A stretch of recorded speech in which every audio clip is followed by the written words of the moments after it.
नमो भगवते वासुदेवाय। 21वां अध्याय। लोमस ऋषि जी बोले, चिरकाल में अवंती देश के वीरसेन महीपति ने नर्मदा के किनारे पर जाकर राजसूय यज्ञ किया। सोने के मंडपों से सुसज्जित 16 अश्वमेध यज्ञ किए, जो सुवर्ण के आभूषणों और यज्ञ के स्तंभों से सुशोभित थे। उस दानी और देव भक्त महीपति ने ब्राह्मणों को पर्वत के बराबर अन्न के ढेर दिए और सोना सहित गौदान करने वाला एक भद्रक नामक और एक जो अलग था वो भद्र नामक मूर्ख ब्राह्मण, कुलहीन ऋषि, कार्य करने वाला, दुराचारी और अधर्मी था। वह भाई बंधुओं से त्यागा हुआ इधर उधर घूमता हुआ देव यात्रियों के साथ वह प्रयाग में आ गया। अचानक ही उसने प्रयाग में 3 दिन का स्नान कर लिया।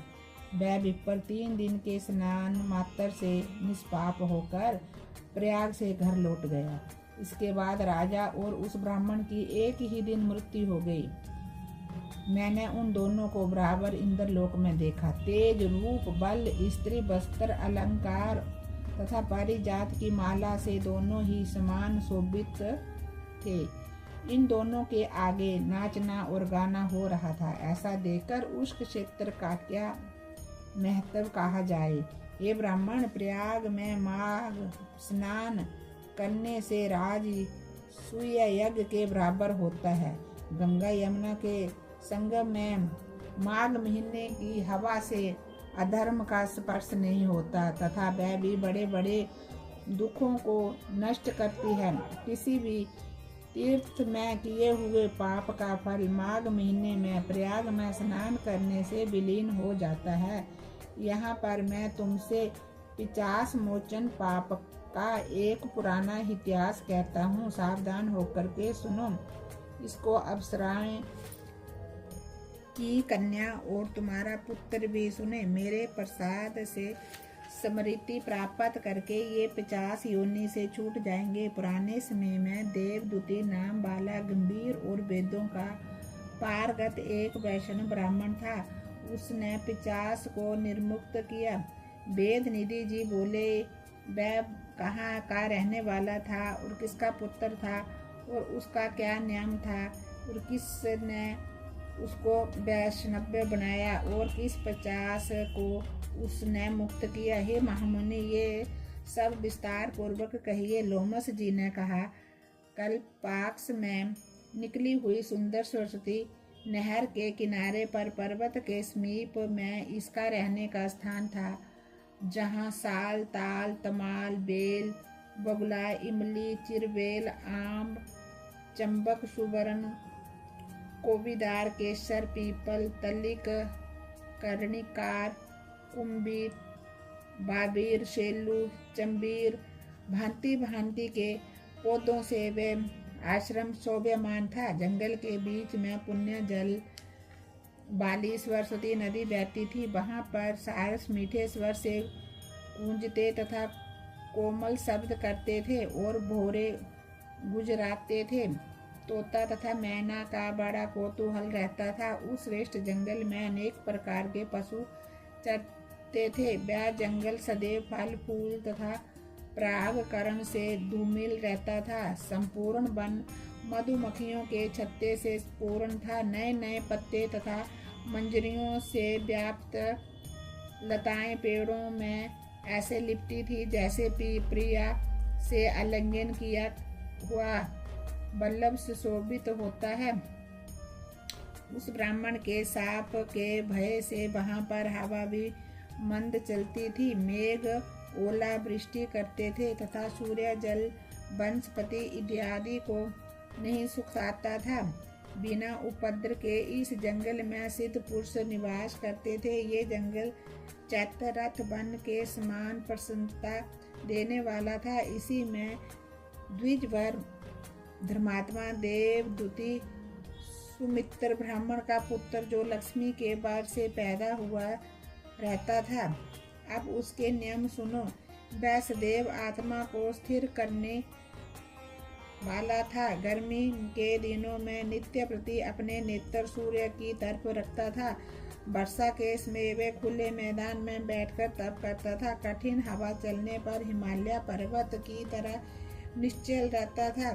वह विपर हेमंत ऋतु में सर्वत सरोवर में बैठता तथा शुद्ध जल का स्पर्श करके त्रिकाल संध्या उपासना करता था। पितर देव और ऋषियों को श्रद्धा पूर्वक प्रत्येक दिन तर्पण करता था। अग्नि में श्रद्धा से होम करता था। चंद्रायन व्रत की विधि से वह सदैव समय बिताता था। नित्य ब्रह्म यज्ञ करने वाला वह सत्यवादी और जितेंद्रिय था। घूमते घूमते थक कर विश्राम करता था तथा भगवान हरि की विनती करता रहता था। अपने आप गिरे हुए फल और फूलों का भोजन करता था। बिना किसी प्रकार से उद्विग्न हुआ तपोनिष्ठ वेदागों में पारंगत इस ब्राह्मण की नाड़ियां ही दिख पड़ती थी। उसकी केवल हड्डियां शेष थी। जब उसको तप करते हुए 1000 वर्ष व्यतीत हो गए तब उसके तप के तेज से वह पर्वत प्रकाशमान हो गया। जंगल के सभी प्राणी शत्रुता से रहित निर्भय होकर के साथ साथ रहने लगे। अब उसका दूसरा अन्य अति कठिन नियम सुनो। वह प्रतिदिन नारायण का त्रिकाल पूजन करता था। खिले हुए सुगंधित हजारों फूलों को चढ़ाकर वेद सूक्त की विधि से वह विष्णु के ध्यान में निमग्न रहता था, जिससे विष्णु भगवान अत्यंत प्रसन्न होते। दधीचि ऋषि के वरदान से ही वह श्रेष्ठ वैष्णव हुआ। एक समय उस मुनि ने माघ के महीने में एकादशी के दिन आनंद पूर्वक श्री हरि भगवान की सुंदर पूजा करके नम्र विनय किया। उसी समय भगवान हरि उसकी स्तुति से प्रसन्न होकर के चतुर्भुज विशालाक्ष आभूषणों से सुशोभित मेघ की शोभा के समान गरुड़ पर सवार होकर के आ गए। उनको प्रत्यक्ष देखकर उस ब्राह्मण का शरीर रोमांचित हो गया और प्रसन्नता से उसकी आंखों से आंसुओं की धारा बह निकली। उसने साष्टांग प्रणाम किया। वह प्रसन्नता के कारण ब्रह्मांड में भी न समा सका। उसने अपने शरीर को भी याद नहीं किया और ब्रह्मा रूप हो गया। तब भगवान हरि ने प्रेम पूर्वक उस वैष्णव मुनि से कहा, हे देवदूती, मैं जानता हूँ कि तुम मेरे भक्त तथा मुझ पर आधारित हो। सब कर्मों को छोड़कर तुम जीवन पर्यंत मुझ में विलीन हो।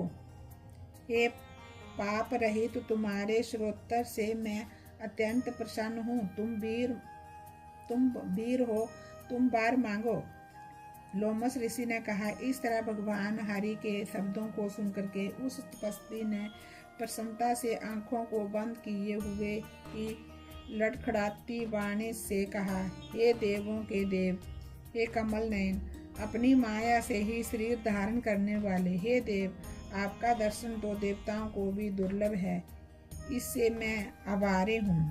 अब मुझको कुछ नहीं चाहिए। ब्रह्मा आदि सब देवता, सनकादिक ऋषि, कपिल आदि जैसे सिद्ध आपका साक्षात दर्शन करना चाहते हैं। हमारे अहंकार रूपी शुभ अशुभ बंधन मोह के ही मूल हैं। आपके दुष्कर दर्शन से ये कारण मूल सहित नष्ट हो जाते हैं।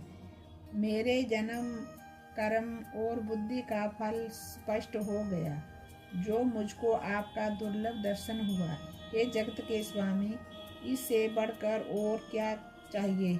हे देवेश, मैं वर के लिए आपके चरण कमलों को हृदय में धारण करना नहीं मांगता। मैं सदैव अंतर आत्मा से आपका भक्ति करता रहूं।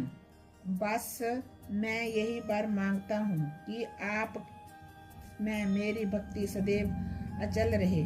उसका ऐसा वचन सुनकर हरि भगवान ने प्रसन्नता पूर्वक कहा, हे द्विजवर, ऐसा ही होगा। तुम्हारे किसी तप में कोई बाधा ना होगी। जो मनुष्य तुम्हारे कहे हुए स्त्रोत को पढ़ेंगे, उनकी मुझ में अचल भक्ति होगी और उन्हें वैष्णव पद प्राप्त होगा। इसके पाठ से मनवांछित कार्य सिद्ध हो जाते हैं। सुपुत्र की प्राप्ति होती है। इसके पाठ से बुद्धि, धन, यश, कीर्ति, ज्ञान तथा धर्म की वृद्धि होती है।